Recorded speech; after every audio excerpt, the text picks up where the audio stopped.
L'histoire de l'épisode 10 de la saison 2 de Dinosaur King. Le levier de commande brisé par Max désoriente l'Oméga, ce qui fait paniquer tous les résidents du vaisseau. Cependant, Jonathan leur informe que le problème n'est pas le levier cassé, mais que quelqu'un aurait appuyé sur le régulateur espace-temps. En fait, il s'agit du Dr Z qui s'est évanoui sur son panneau de contrôle. Il aurait ce qu'il semble être le mal temporel. Une fois réveillé, Jonathan réussit à stabiliser leur véhicule. La D-Team se demande où est le ptérosaure afin de connaître leur prochaine destination. Entre-temps, nous retrouvons Foolscap avec son Shantung Guzor qui est en train de taper un rocher. Un homme religieux les remarque et le pirate lui demande de l'aide. Il aimerait savoir comment déplacer correctement le rocher, mais d'après le vieillard, il s'agit d'une montagne mystique. La force qui la constitue provient des éléments eau, feu, bois, terre et fer.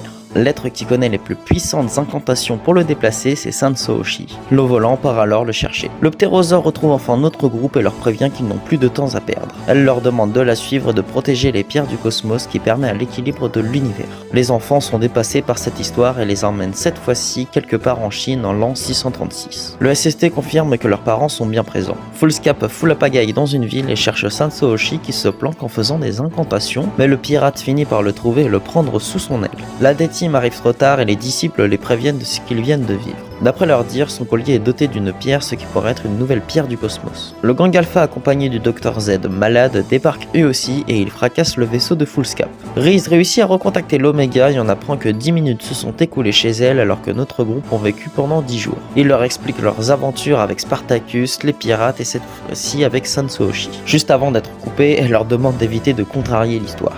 Une fois sur le lieu du crash, ils ne trouvent personne. Ursula, Xander et Ed prennent un bon repas grâce à des habitants qui les pensent magiciens vu qu'ils viennent du ciel. Les habitants veulent en savoir plus sur l'éternelle jeunesse car ils pensent qu'ils consomment le fruit qui ne fait pas vieillir. Ils prennent alors la fuite et partent à la recherche de cet aliment. Foolscap et Sanso ont du mal à coopérer, du coup il fait appel à son dinosaure qui le fait tomber dans les vapes.